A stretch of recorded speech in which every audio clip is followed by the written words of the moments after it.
Welcome to another episode of the Selective Podcast. I'm your host, Exsar. And this week we have another interview episode, this time with my good friend, Josh Galdo. You all may know him on Instagram, Where's Galdo, and he's also on YouTube.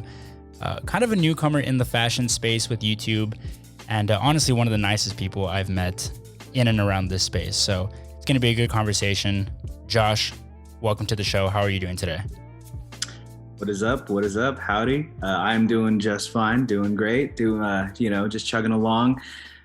Yeah, no, man. How you been? It's been a minute since we actually spoke, right? Yeah, it's been a little bit. Things are going good. You know, the still working on the blog and the podcast is doing well. So, just trying to interview creatives in the space, and you're one of the guys I wanted to get on and talk about, YouTube and your personal style and kind of like the crazy year that we've all had. But I mean, honestly, for you too. I mean, this year has been really big for you, hasn't it?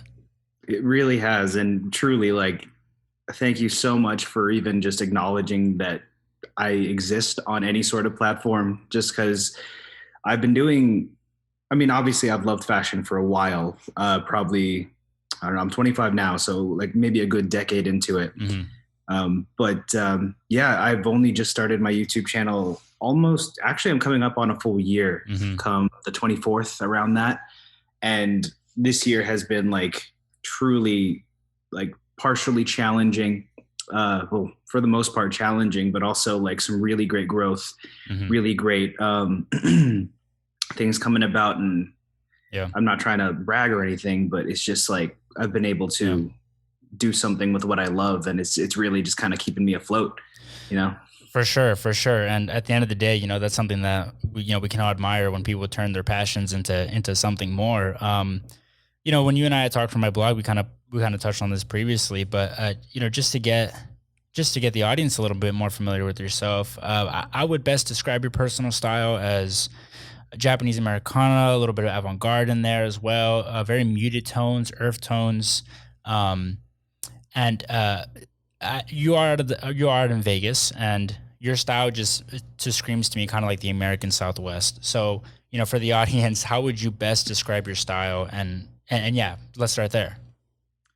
Yeah, no, it's always a really fun one to try and pinpoint both my style and anyone else's style. I've always been super interested in other people describing how I dress. Yeah. Because the different interpretations and everything. But how did I do?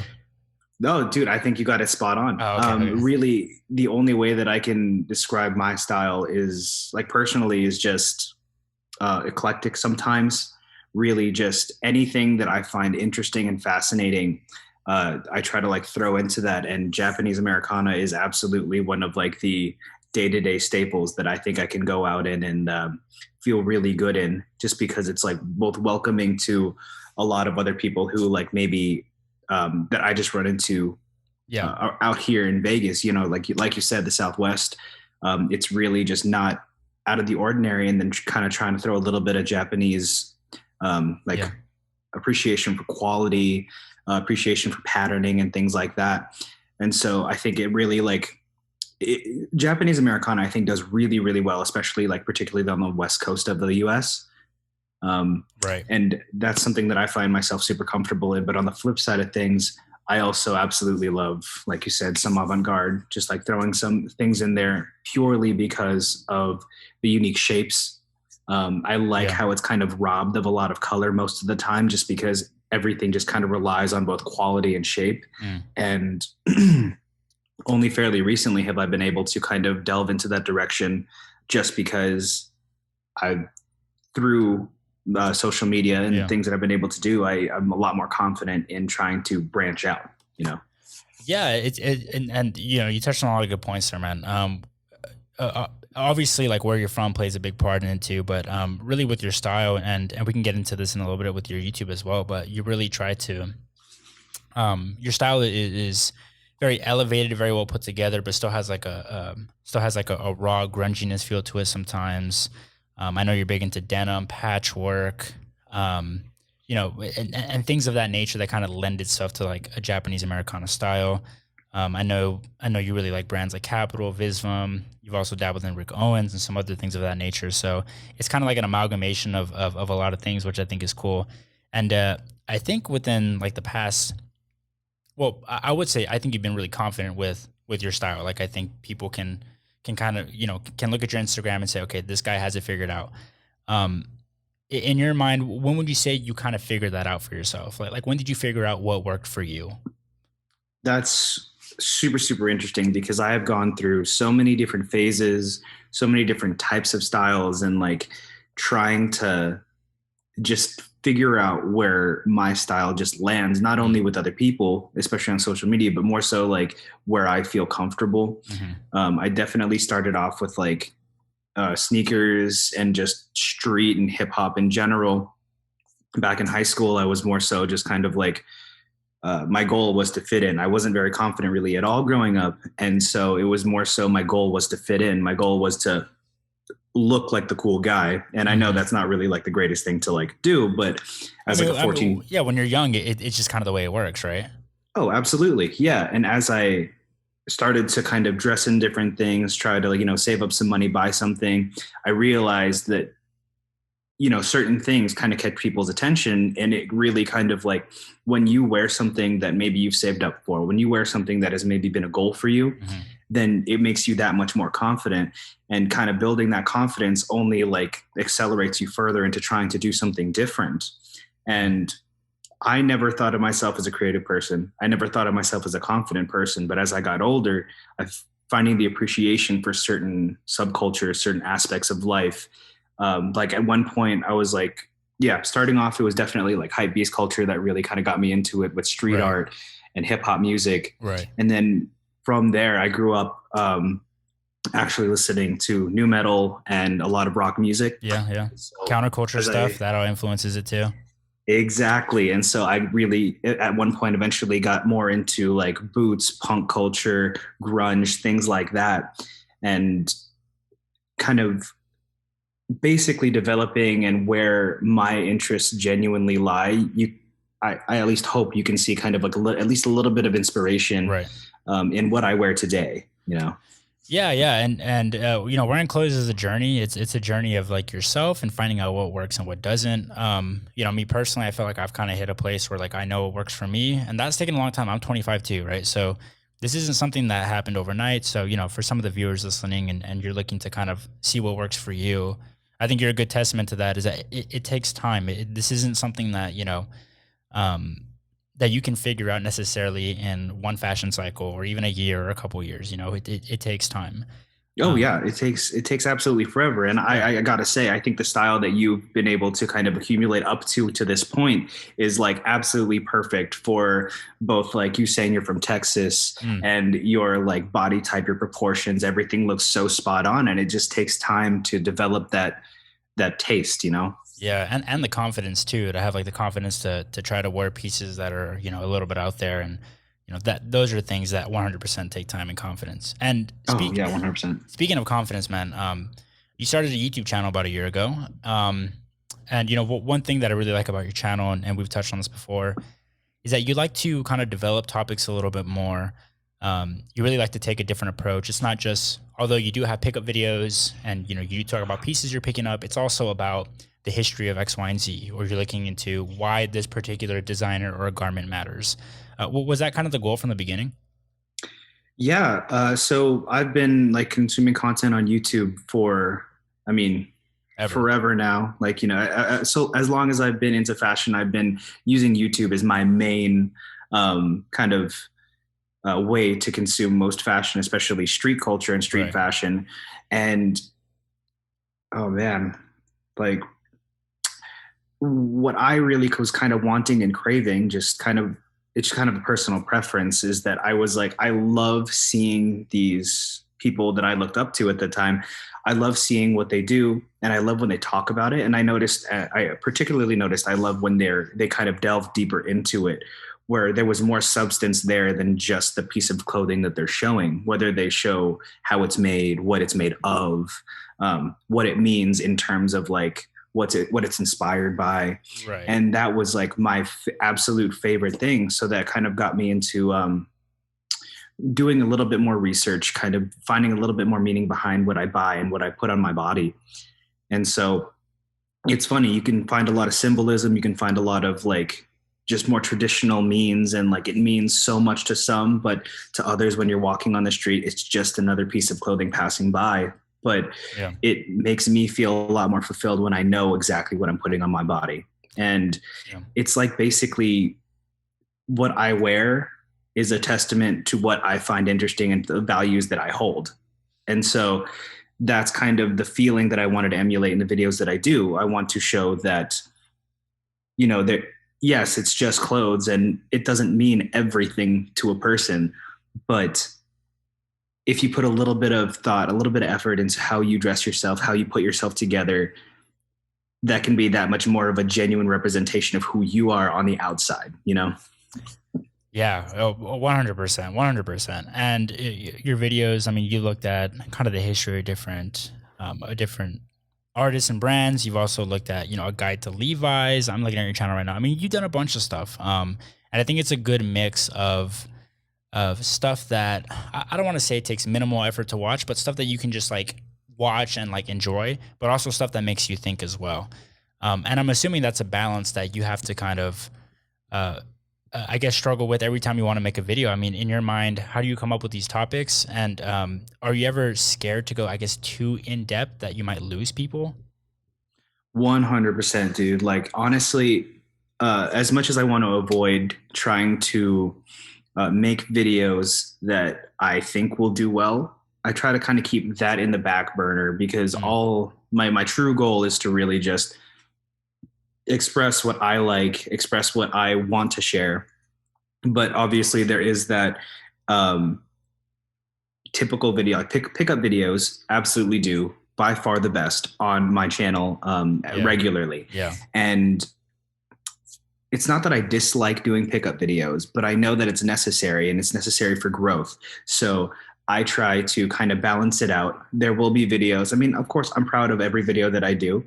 And I definitely put in the work, and I want to make sure that everything is up to my own personal standards as best as I can do them. Right.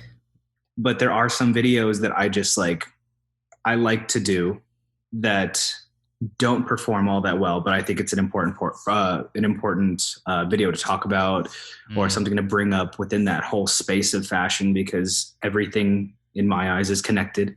Yeah. And really, it is just the general audience of me or any other fashion person in the space generally are people that are relatively younger, anywhere from like in their high school years to their early adult, maybe later adult. But in that space, there's just so much psychology to go into that, like there's so much development happening. And if you hit it at the right point, you get that right inspiration, you get that right passion, you hit that sweet spot that can develop into something that thrives in the future, And to be fair, I think people do have the time and the attention to want to consume content that is a little bit more in depth, a little bit more substantive. I know you mentioned the pickup videos probably do well, and I've noticed that with my blog too. Like when I write stuff that's just like pickups, or when I write, stuff that doesn't take as much research, it tends to do better. But the other stuff I like to write because it just makes me feel fulfilled in some way.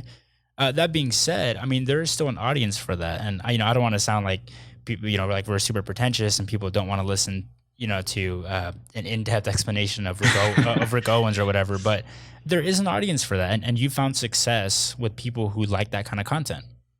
Mm-hmm. Yeah, I've definitely met and talked to and spoken to so many different people that are, in my eyes, way more qualified than me to talk about things like this.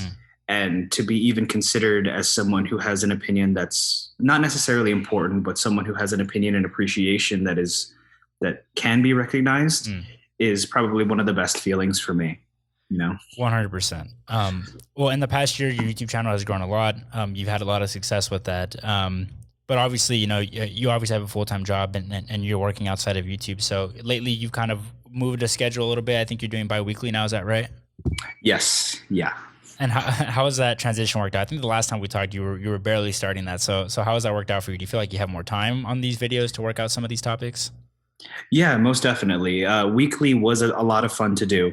And it really did kind of keep me on my toes. But I did feel a little bit rushed sometimes. I definitely could have developed some ideas better. I mean, there's always, at least to me personally, I always think that it always could be better.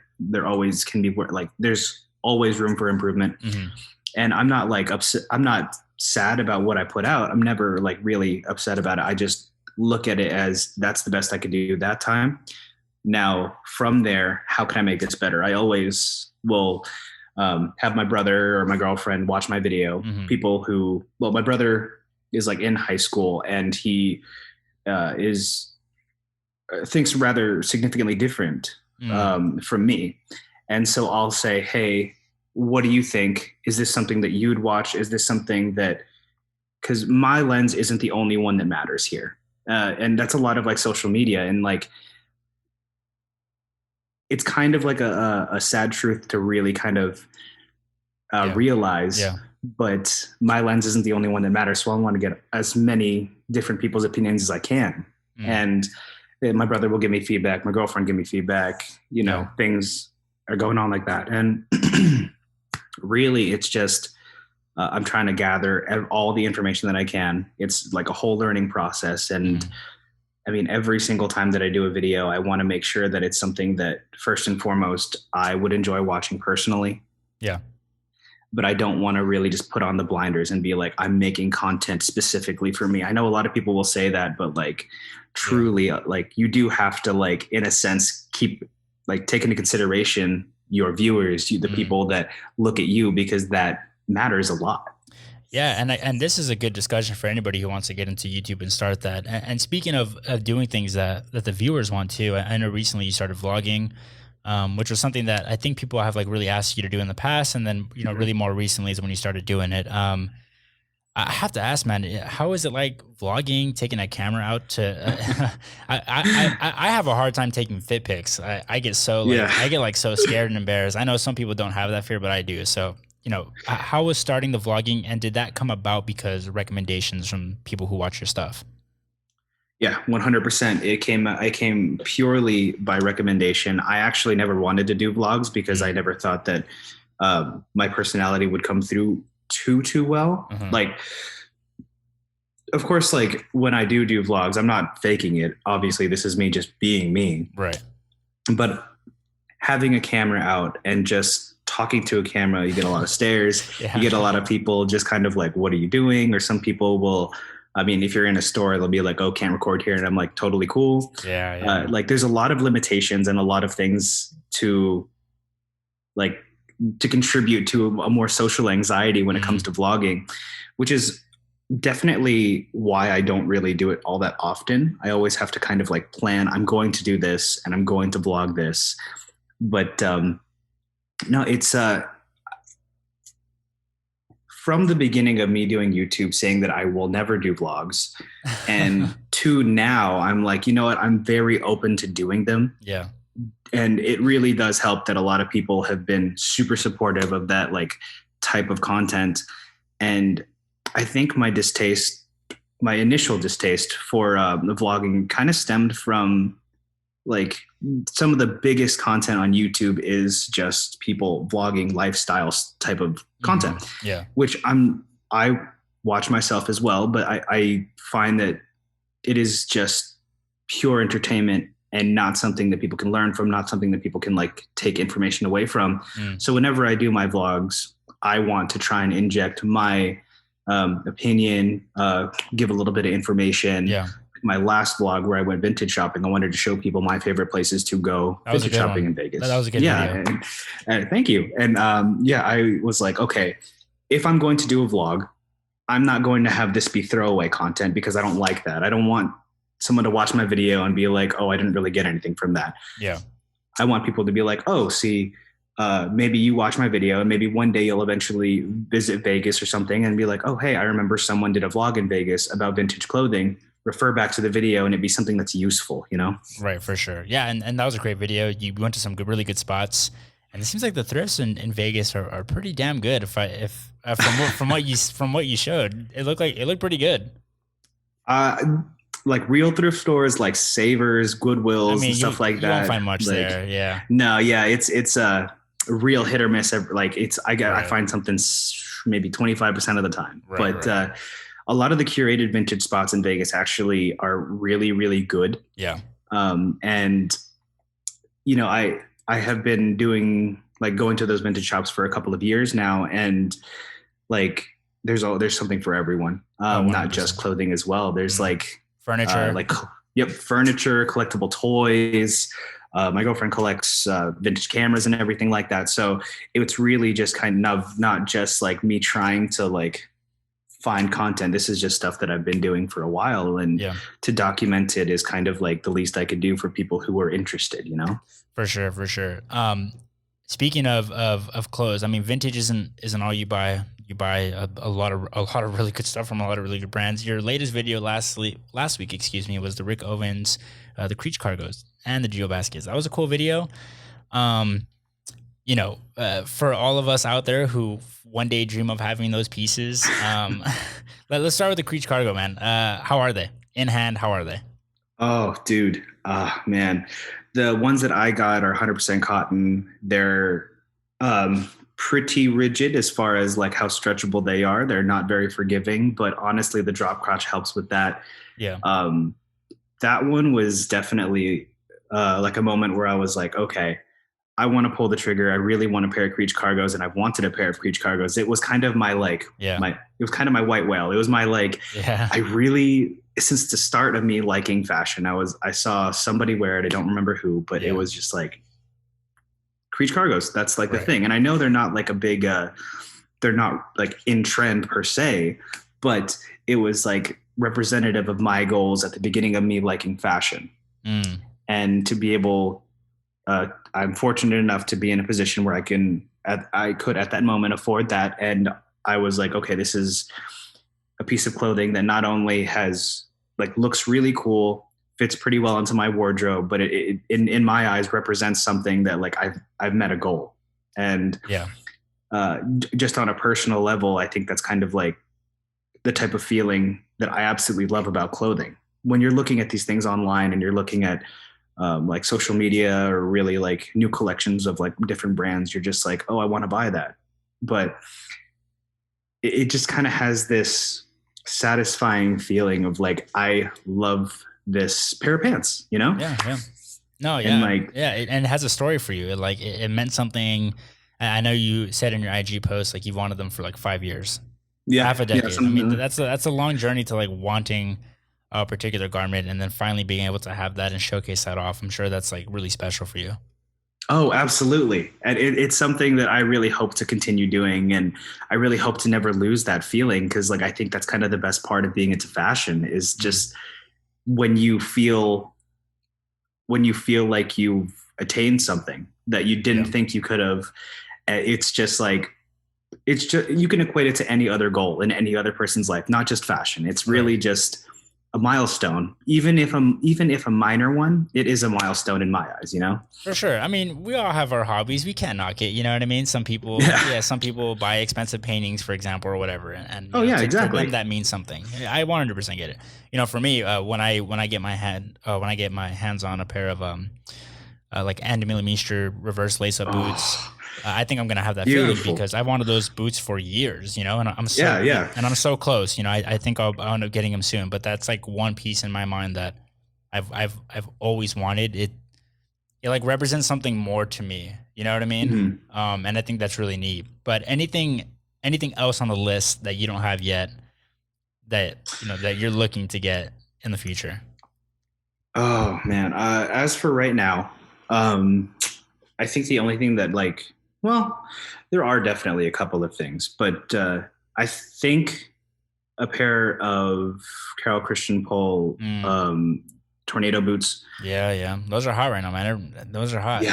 Yeah. And it's just like, for me, it's the quality of the leather that's used, the sheer amount of numbers that they're able to produce because of the quality of leather, the handmade aspect, the sometimes like off-putting nature of the brand of Carol Christian Pole in general is just something that is so alluring and just so like, I don't even know if it'll look good on me, to be honest with you, but it's just that like, I don't know if this is for me, but I want to at least try it. Yeah. It's like that type of feeling. And I love boots. It just seems like everything for that item just kind of falls into place for me. And Yeah, so the Carol Christian Paul Tornillo boots. Other than that, there are like some pieces that I want not to wear, but more so as like more collector's items. I really, really want a pair of Levi's 501s, specifically from a World War II era. Oh wow.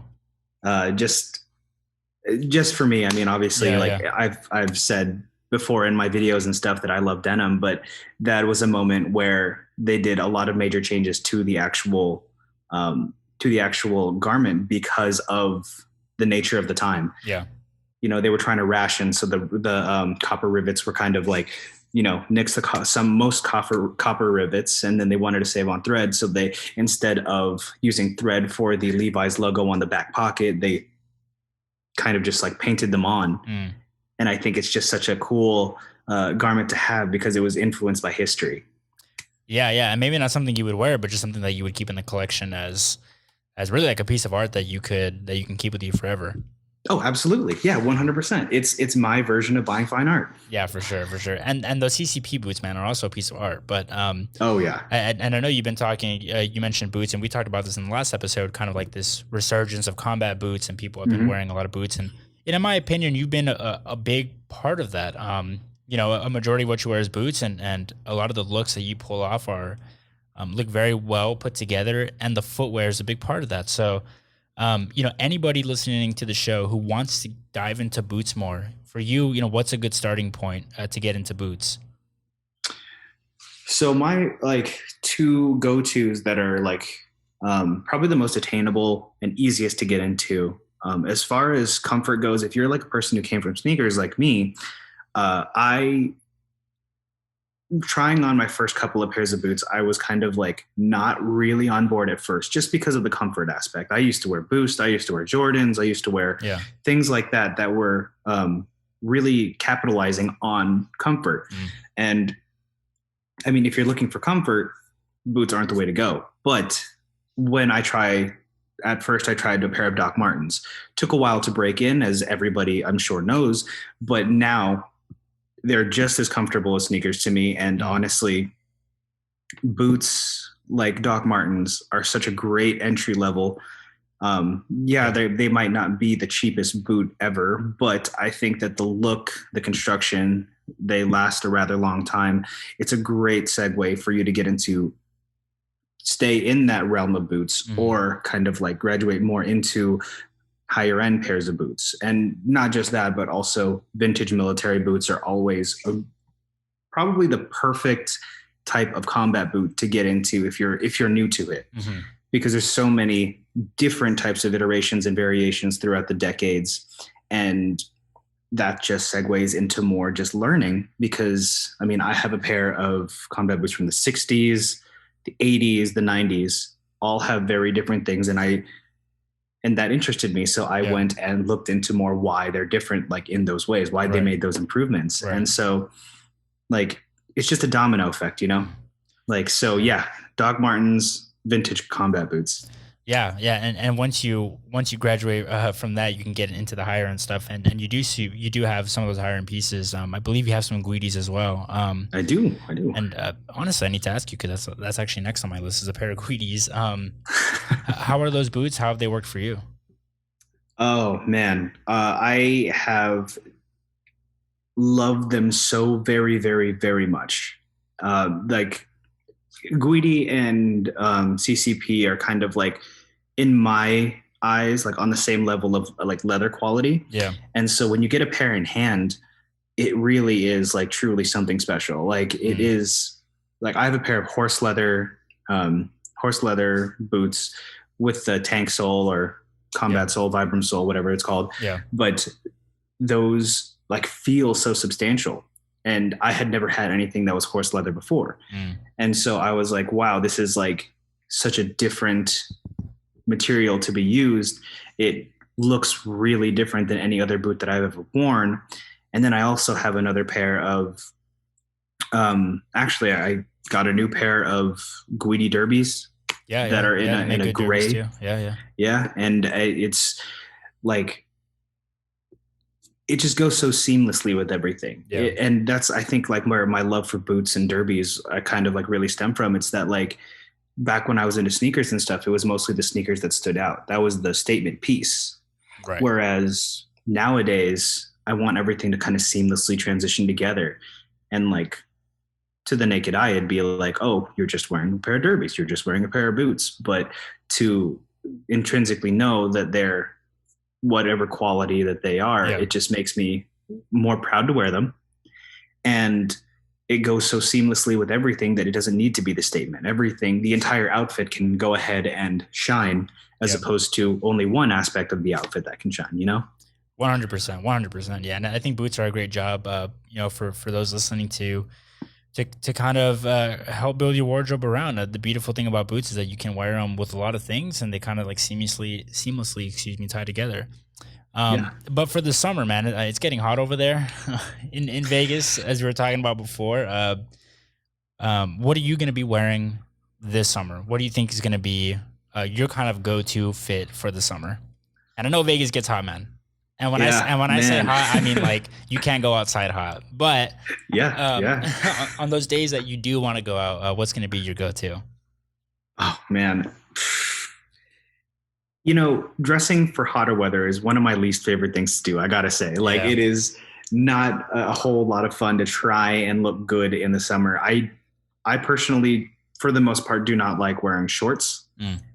But I mean, when it hits maybe into the 120s here in Vegas at the worst parts of summer and it's extremely dry, it'll sometimes be absolutely dangerous to go outside during the day. Definitely a whole, my summer staples that I usually don't post on my social media are mostly kind of like Hawaiian shirts, silk shirts, things that are linen pants. Yeah.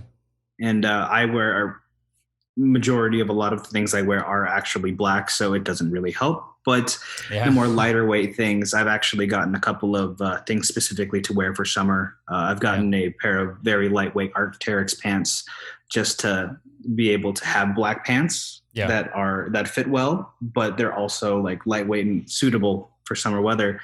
Like Hawaiian shirts. I don't like personally wearing tank tops, but if I do, I'll do a tank top and a Hawaiian shirt. As far as footwear goes, we're Birkenstocks all the time. And those are popular right now too. Birkenstocks, just other sandals. I actually I'll still wear like derbies. Will be cool. No worries there. Loafers are obviously a great way to go in the summer, and I actually really like mules. I know a lot of like men aren't really on that, aren't really cool with that. Just it's because growing though. It's a growing like segment of people I've seen wearing mules. I think so too. But if for those of you who have never worn mules, like sometimes you legit need to like change the way you walk because like you don't have that backing. It's not secure on your foot, so you can't walk too fast. Sometimes you gotta keep in mind it's just kind of like sitting on your foot as opposed to like locked in place. Right. And so it's taken honestly quite a while for me to get used to it. Yeah. But I actually have a pair of like Henderski mules as well as a Leaks mules that I will just pull out on like a lazy day, Yeah, for sure. And it just looks good. I think, on the show too, this has been mentioned before by other people. I mean, people are not feeling the shorts, man. I don't know. It's just something about shorts and trying to get looks off. Obviously, sometimes you just don't have a choice, but I feel like summer is a lot of compromise in a lot of ways with dressing. You got to really just do what gets the job done, and and that means not a lot of layering. And in fashion, layering is one of the most important aspects of trying to express yourself is through layering. And in the summer, that's hard to do. However, I think vintage tees, linen pants, loafers, derbies, sneakers, just simple, nice, well to put uniform outfits lend themselves really well in the summer. Oh yeah, absolutely.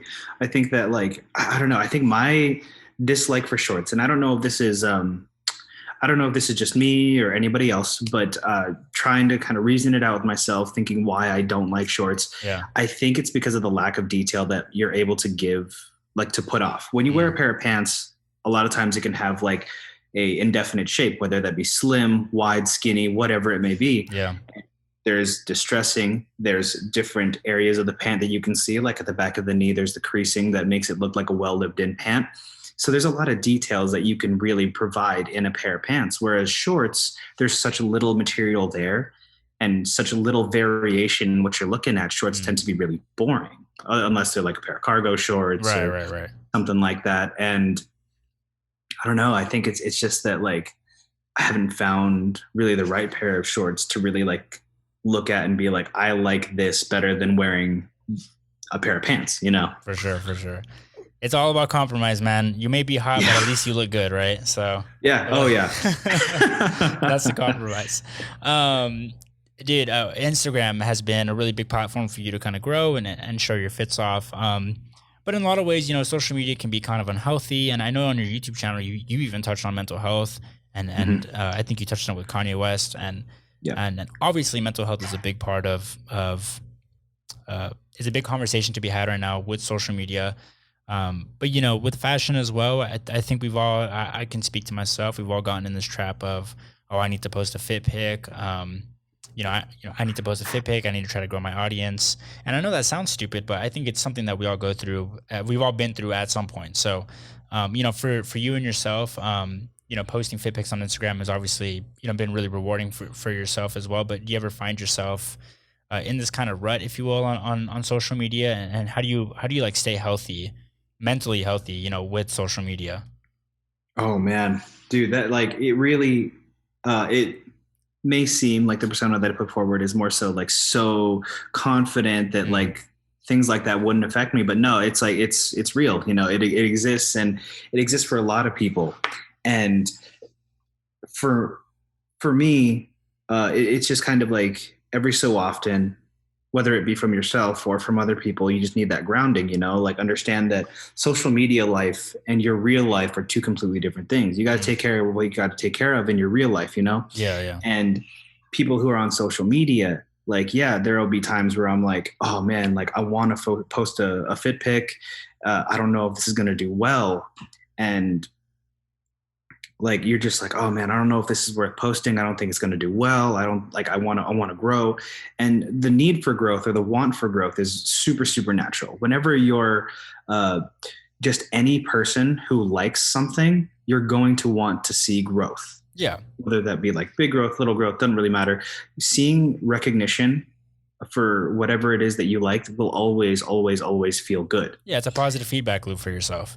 Yeah, absolutely. Yeah, 100%.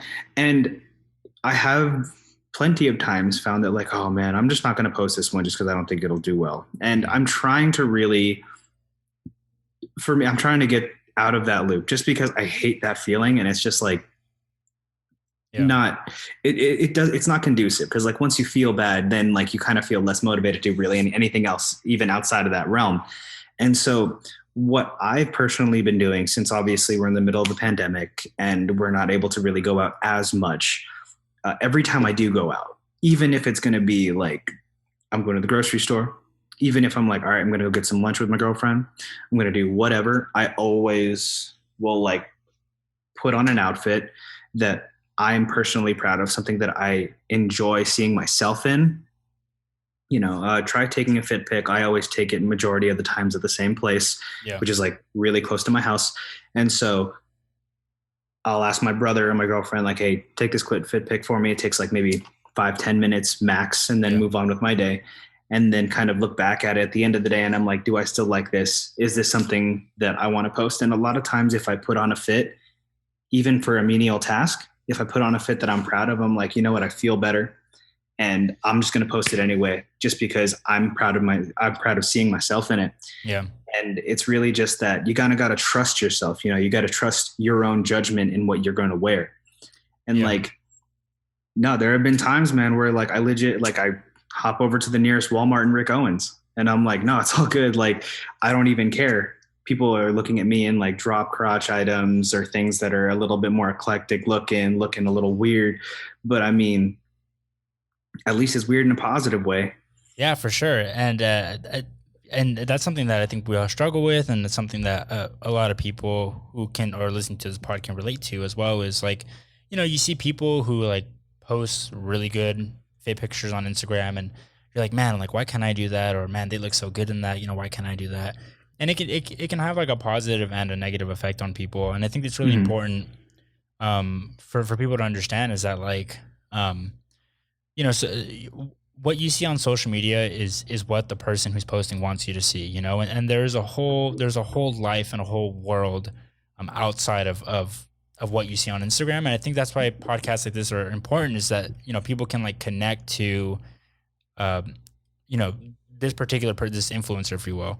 Yeah, I don't like that word, but I mean that's like the only I word. agree. I Yeah. completely agree with that. But people can connect with that person outside of what they typically see on Instagram, and it's a good way for people to like learn about the people that you follow on Instagram and that you like to see.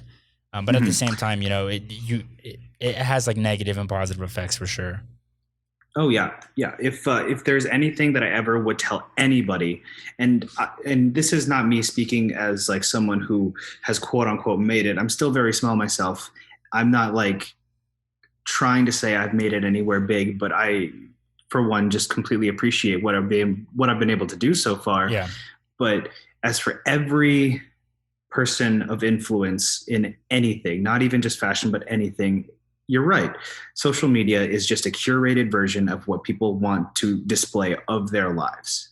You don't see the cracks, yeah, but they're there, mm, and you can never judge, and you can never say that that person probably has it easier or harder than anybody else. mm, Like seeing it's social media is like a cover letter. yeah. It's like it's not a resume. You don't know the breakdown of what's going on. That's an interesting analogy. It's Haven't heard about it like that. yeah, it's literally just the attention grabber to the person. Mm, And then once you kind of follow them on social media for a while, you can then like see and kind of pick out, you then develop kind of a rapport with yeah, that person, yeah, even if not verbally. You just kind of like, okay, you follow them for this reason. for And that's a sure. lot of people that I follow with fashion. I'm like, there are people that I follow for particularly techwear reasons, particularly avant-garde reasons, vintage reasons. Like it is that um, you have this representation of that person in your mind through social media. It might not necessarily be the most true representation of them, but that's how you perceive them. Yeah, and that's kind of why I want to get a lot of creatives as I can on the pod, is so people can kind of connect with some of these creatives, with some of these people who are really into fashion, in a way that you couldn't just get, through a fit pick, because I think it's important to connect to, the people that you look up to in this particular industry and space. But yeah, nonetheless, that's a really interesting point. But hey, man, 2021, we're already 4 months into this thing. You can say the world is not much different. Well, it's a little different. I mean, people are getting vaccinated and going out. It's a little better. It's getting there. It's getting there. Maybe not what we thought it would be a year into the pandemic, but nonetheless, we're moving. But any personal goals for this year? Any personal goals for the YouTube channel, and any personal goals, with your personal style? Oh man, yeah, definitely. As I've been able to kind of progress myself in what I do as my day job, I definitely want to move on with my adult life in a sense, and Yeah. do a lot more things. I've been able to buy a car. Definitely going to be, because I still live at home. That's one thing. I'm 25. I still live at home with parents. Ain't no shame about it. Saving up money, doing what I can. Yeah, and you went to school and you have yeah. I mean, you're pursuing something in what you went to school for. Oh yeah, yeah, 100%. And I'm, building up that money, doing what I can. There's Yeah. not a lot of progression that really can happen in regard to like right now with the pandemic. There's not a lot of uh, uh, room to make all that many improvements if it's not like something that you can do at home. Yeah. But as for my personal style, I mean, if I'm honest, I have a lot of stuff. I'm not going to front. I spent a lot of money on the stuff that I buy, and a lot of it's quite unnecessary. And I really want to try and dwindle that down, try and really isolate exactly what it is that I like in my personal style. So definitely downsize my wardrobe Yeah. is one personal goal for me. That's always a hard thing to do as well. I mean, you get connected with these pieces, and Oh, absolutely. and Dude, like I've had things that I haven't worn for years, and I'm just like, am I gonna get rid of it? Like Yeah. from my like sneakerhead days, I still have a couple of things that I'm like, oh man, this is really cool, but Yeah. I would Yeah. like never wear it anymore, you Right. know? Right. Yeah. And so, That's a big struggle. That's a big struggle we all go through. It's just like trying to like cycle in and cycle out our wardrobe and our rotations. oh yeah, For sure. um, But YouTube wise, any goals for YouTube? I, as far as social media and YouTube, both together, I kind of lump them together. I actually don't really give myself long-term goals for those things, just because I don't want to do things because I purely want to grow from them. I want to do it Mm, because it's organic. You know, mm, it's since I have the luxury of having a full-time job that I don't need to make that the way that I make my living. I think that I have the luxury of growing organically, even if I don't grow as quickly as maybe, whatever channel is out there. I think I'm actually really happy with just making videos that I love and growing as organically as I possibly can. I mean, I'm not ever going to assign it a number, because I never think that I would deserve any particular number based off what I do. It's yeah. if people enjoy what I put out, whether that be fit pics or videos, and they subscribe or follow, that's on them. And Yeah. if they appreciate what I do, that's more than I could ask from anybody else. Yeah. 100%. Yeah. And, you being able to support yourself, that means that there's no like external pressures to do well with, Mm-hmm. YouTube or anything else. You can kind of just grow at your pace, which is really neat. Um, any advice to somebody who wants to get into YouTube? Anybody who's listening to this who thinks they have a good eye and they want to start creating content? Any advice for them? Oh, absolutely. Uh, well, the one thing that well, maybe not one thing. I've learned plenty of things, but like one of the major things that I've learned from doing what I do is that taking the chance and making something that you're happy with, like you know yourself the best. Mm, And if you think that you want to at least pursue something or try something, just do it. Just try it. If you have the means, then just try it, because you don't know what's going to stick. You have no idea what will actually catch fire. yeah. And I mean, maybe you might not be the most confident person, but you don't need to be. And that's like the illusion here, is that like Yeah. it seems like every influencer is like the most confident person in themselves. When in reality, it's just that they took the chance to do it. Mm, And even if it doesn't work, it doesn't matter. yeah. Yeah. Like, just if you have a passion for something and you want to express that, nothing is stopping you. It's really only what's in your head that's stopping you. And if it works, good. If it doesn't work, then move on. It's not the end of the world if something doesn't work out for you. Yeah. And you have, I mean, even giving it the opportunities to for something to come to fruition, you're already like stepping in the right direction. You just got to take the first steps. You can't imagine, like, it's funny, because before I started my YouTube channel, there were so many questions that I had. There were so many, like, I don't know if my personality is fit for this. I don't know if I can sustain making content for an extended period of A time. lot I of don't know. insecurities, that go into that. Yeah. Yeah. Yeah. I didn't, I, at the start of it, I was like, I don't think my taste is good enough for people to even consider credible. Mm, And I was like, you know what? Just, just take a fuck it. chance. Yeah. Just do it, man. Like, Yeah. Yeah. just do it. Yeah. Just take that 'Cause chance. Yeah. I never would have thought that I'm at about 2,200 subscribers now. I never would have thought any of that would have ever like even happened. Yeah. And I'm thankful for each and every one. And I'm thankful for each and every person that has ever reached out, you included, of course. But I've met and talked to so many just truly talented and great people Yeah. that honestly, my life would be a whole lot more boring if I didn't try doing what I'm doing now, Yeah.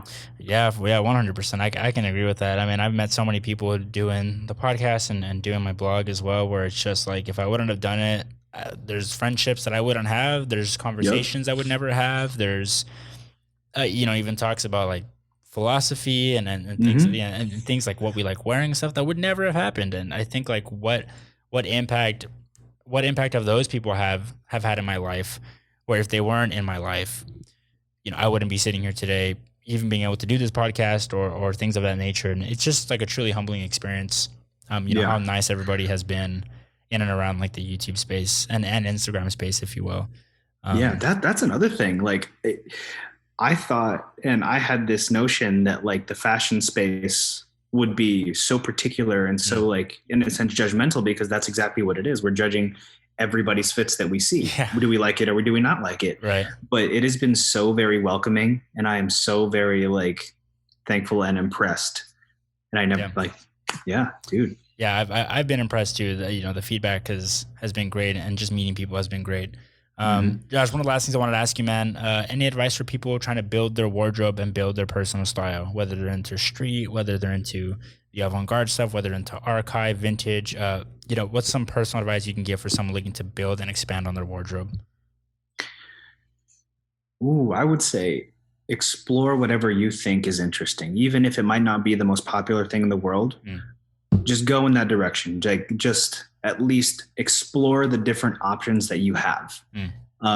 Definitely don't put all your eggs in one basket and just go for one straight style. I mean, yes, you might like one particular style specifically, but you are a versatile individual. You and everybody else in the world are as versatile as your opinions make you out to be. Yeah. Maybe your body types, maybe your, like for me personally, like skin tone has a lot of like plays a lot into what I consider looking good and not looking good on my body in combination of colors. Right. Try things out. Don't be shy. People will judge you.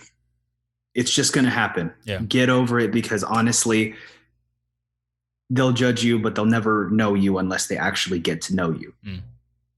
Be as true to your own personal preferences as you possibly can, because the more you are, the more genuine your personal style it essentially comes out later on in life, 100%. Yeah, 100%.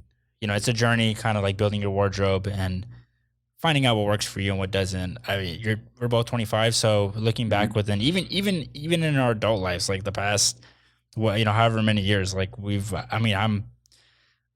I couldn't imagine, stuff I even wore 2 or 3 years ago wearing now, Oh yeah. Yeah, absolutely. So people are always growing, always evolving. It's not something that kind of like, happens overnight. It takes time. And it honestly makes me jealous sometimes, man. I know guys that are younger than me, 20, 22, 23, who I think have better style than me. And I'm like, man, these guys figured it out. These guys figured it out way before I did, And I don't even think I figured it out. So young. Oh my goodness, man. Like I've chatted with some people, and there was one dude that's like 16, and I was like, no, I'm a decade older than you. And their style is like so good. And I'm like, oh my gosh, if only I was wearing that when I was 16, 17, 18, Yeah, exactly. I was like, man, like y'all have an early start. Y'all go make it. Cause it like, when I was 16, boy, I'm wearing Volcom in high school or something. Like, yeah, exactly. Exactly. Just trying whatever sticks. I feel that for sure. So fashion's a journey. The main takeaway, fashion's a journey. It takes time. Enjoy what you enjoy and figure it out for yourself. But Josh, I appreciate you coming on the show, man. Anything you want to plug before we get out of here? Just the simple stuff. My Instagram, wears_Galdo, and my YouTube is just under my name, Joshua Galdo. Can't thank you enough, man. I always love these conversations. Yeah, for sure. And I know we've had a few of these in the past, but it's always good to talk to you and catch up. So yeah, appreciate you coming on the pod. To the listeners, thanks for listening. As always, you can follow us on The Selective at The Selective and view our website. All of that good stuff, including Josh's Instagram and YouTube channel, will be linked in the show notes below. If you will, please leave us a 5-star review on the Apple Podcast app, since we are on there now, and we will give you a shout out on the next episode. For me, for Josh, for the team at The Selective, thank you all for tuning in, and we will see you next week.